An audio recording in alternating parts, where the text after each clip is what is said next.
Spurs 0, Chelsea 1, Chelsea through to the Carabao Cup final, and yet VAR steals the show, but Chelsea are through, so who cares? Welcome to the Kavkas View, Brato here, and welcome to Chat and Breeze. Today we're going to break down the semi-final in the Carabao Cup final against Spurs, and the final was intense, it was amazing, and it was something where Chelsea, in my opinion, highlighted that we're the better team. It didn't matter if Spurs came into the game where we backed off in the second half, and it's 3-0 in aggregate, and the game's basically done. We dominated them for the first 3 quarters of this semi-final.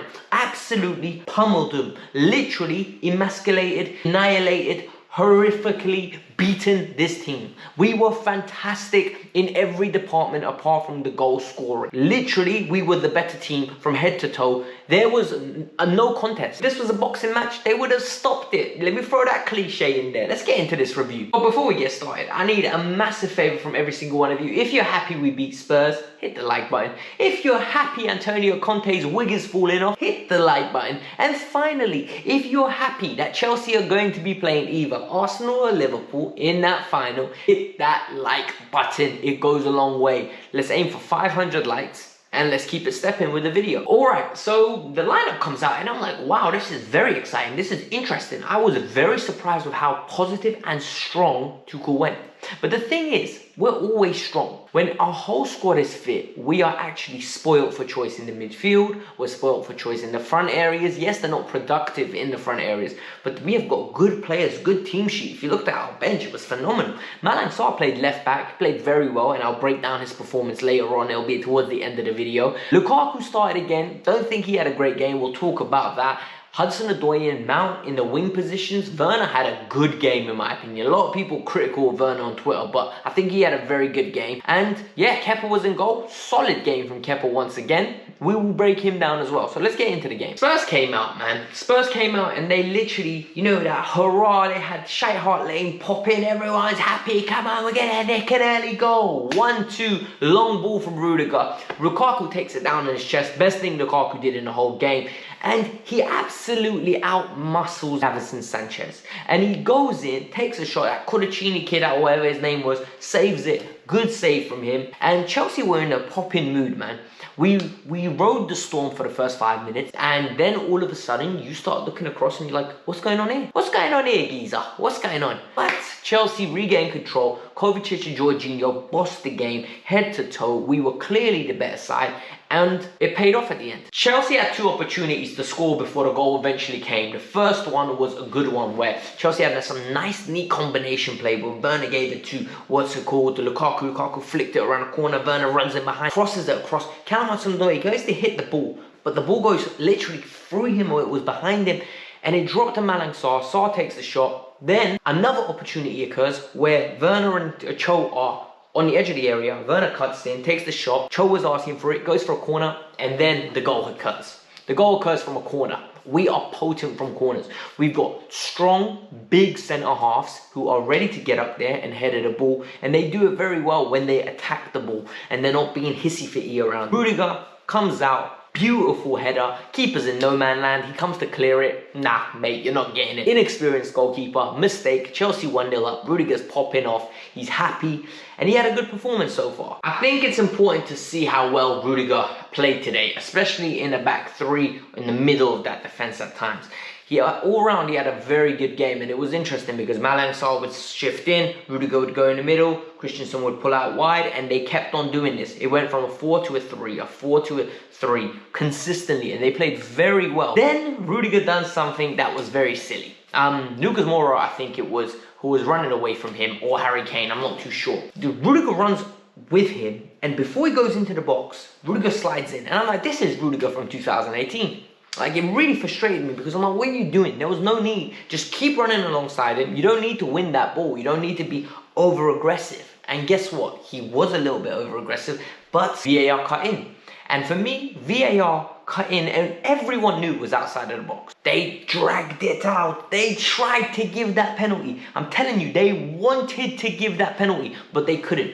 Well done to VAR. It did its job. Well done to the official on VAR that made him change his mind. Chelsea were clearly the better team in the first half. Mason Mount was a little bit average. Lukaku was off the boil, but the other two were fantastic in my opinion. Timo Werner was amazing. I think Timo's really regained a lot of his confidence, I think.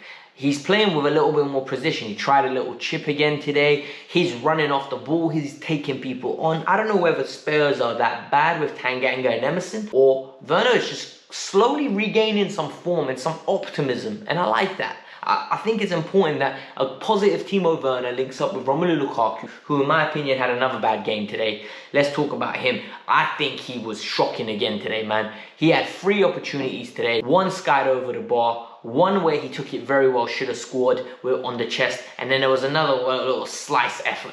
He needs to be playing better, man. You're £100 million, man. You're £100 million, man. Your bar is here. You're not going to be getting away with average performances. You need to be playing better, Rom. You're better than them. So step up, especially after your comments. I'm not giving you a slide after his comments. No chance. One player I think a lot of people don't understand is Callum Hudson-Odoi. And I think when it comes to Callum Hudson-Odoi, the popular thing is either you love him or you hate him. There is no in between. There is no mutual love. There's no fan love for him. You know what I mean? Like, everyone's very indecisive when it comes to Cho Naomi. Like, I like to call him Cho Army. But Cho is an interesting player because I call him a high IQ player, a high efficiency, high IQ player. And a lot of people say, no, you're wrong. But let me explain to you why. A lot of people want their winger to pick up the ball and attack him at every opportunity. That's not high IQ, because the likelihood is you're not going to beat him every single time. And sometimes they start doubling up on you and you lose the ball and it's transition, your defense is out of position, you've got a high line, speedy striker, you get punished. But for Callum Hudson-Odoi, he picks and chooses his moments. He rather retain the ball and recycle the ball and shift it and pick his moments and pick an incisive pass and trust on his technical ability rather his raw aggression and pace and power. He depends on the technique that he contains. And I think people really hate that because they like the direct wingers. They like the Vinicius Juniors that are direct. They prefer the Aaron Lennons who get to the byline and cross it. And I don't understand why. Because Cho can do that, but he's very selective to when he does that. And I think it's a good trait. It shows he thinks about what he does and there's a plan. And for me, I always rather have the intelligent player than a player that is raw and aggressive consistently, doing the same thing over and over again. Because you can mark that player out of a game person. I told you the ref wanted to get Spurs back into this game. Ref was like, I'm bored here, I want to see a good game. And once again, we almost gave a penalty away. And that was never a penalty. The ball goes to Lucas Moura. Lucas Moura coming through. Kepa does a beautiful challenge. When I tell you Kepa did a beautiful challenge, I mean that challenge was absolutely phenomenal. It literally took the ball clean and then he got the ball again and then he got Lucas Moura. But that's the follow through. Moura didn't even call for it. He points to the ref points to the spot. VAR says no pen and we got away with one there because no VAR and we get absolutely screwed there.